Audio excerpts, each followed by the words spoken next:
Good day, everyone. Today we would like to discuss about this National Car Project 3.0 because it's one of the hottest topic in Malaysia.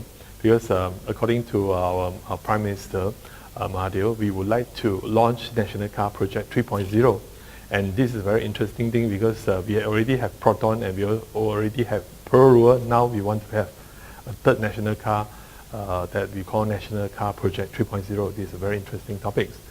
And let's look back at the history of the Proton and also Proton before we would like to discuss whether we need a national car, another national car. So let's look at Proton. Proton was launched in the 1980s, of which we worked with Mitsubishi. And when it was launched in a lot of people are skeptical whether this project will be successful because Malaysia do not have the capability to build car, and we have not have any person actually know how to build car in Malaysia in general. So we have to work with Mitsubishi.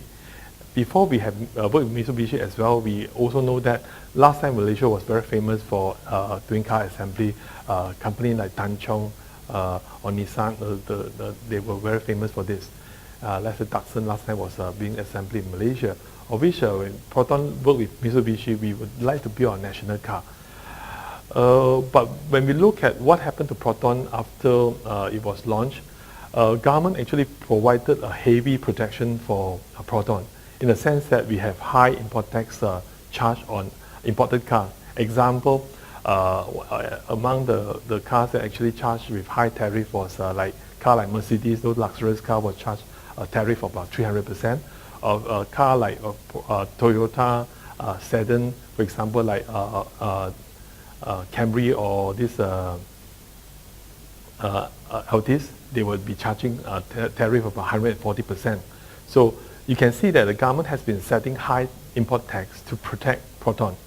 And because of that, consumers have to pay high price for buying imported cars, and consumer welfare will be affected because of that. So that's what we can see for Proton. In order to protect Proton, we in general, the taxpayer and also the consumers are paying high price if you were to buy imported car. So as a result, Proton has been having a high market share, easily about more than 70% of the market shares were controlled by this Proton. And subsequently, we have the next one, which is Proton. And when government launched Proton are using a different strategy as compared to Proton. Proton in general is just a modification of Daihatsu car, because Proton chose to work with Daihatsu, and we just, in fact, what we have done is just do some modification, and then we just put a badge of Proton instead of Daihatsu. And then if you look back at Proton used another approach. Proton, in the case of Proton, we're trying to develop a lot of things on our own. For example, under the initiative of HiCom, the Proton actually has acquired Lotus. And when we're trying to acquire Lotus, the main purpose is we want to develop our own engine. So you can see that in the case of Proton, the government is very serious of building a national car, of which last time was being accused that national car like Proton having very low local content, and that's why we're trying to build a lot of things on our own.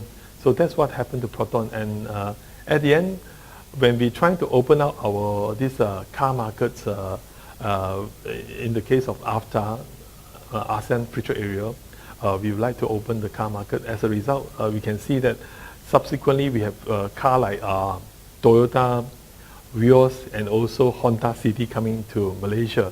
And because this car, the price were relatively low, therefore it hit Proton a lot until the extent that Proton sales dropped a lot, and it fall into major crisis. And until the extent that governments have to find someone to sell Proton to, and Proton has discussed with various parties. At the end, Proton was sold to Geely from China. Selling to Geely had a very low price, and we make huge losses from this. So now the questions come back. We have been making losses for Proton since its inception for a huge amount. And do we need a national car project 3.0? This is a big question mark. And what we have read from the news recently is the government is thinking of going into electric car. But the question again comes back to this. do we have the strength of doing this? Is Malaysia has the kind of technological capability in terms of electric cars?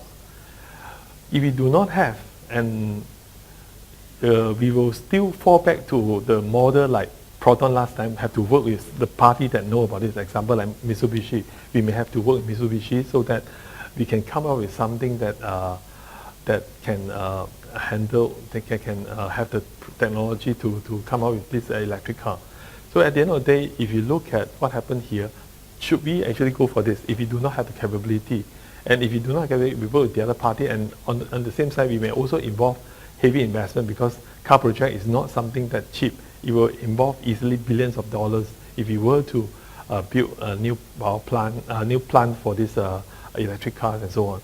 So based on what we can see, if Malaysia are not ready for this, we would recommend Malaysia not to have a national car project 3.0. One of the persons that have mentioned about this is Prof. Jomo. He also mentioned this. We have lost enough money in these national car projects. Do we still need another one? And that concludes our discussion on this, and we hope that our government will not go for this national car project 3.0 because we do not have the strength yet to do this. If we were to do this, might as well we use the money to for other projects that Malaysia has the comparative advantage in. Okay, thanks for watching.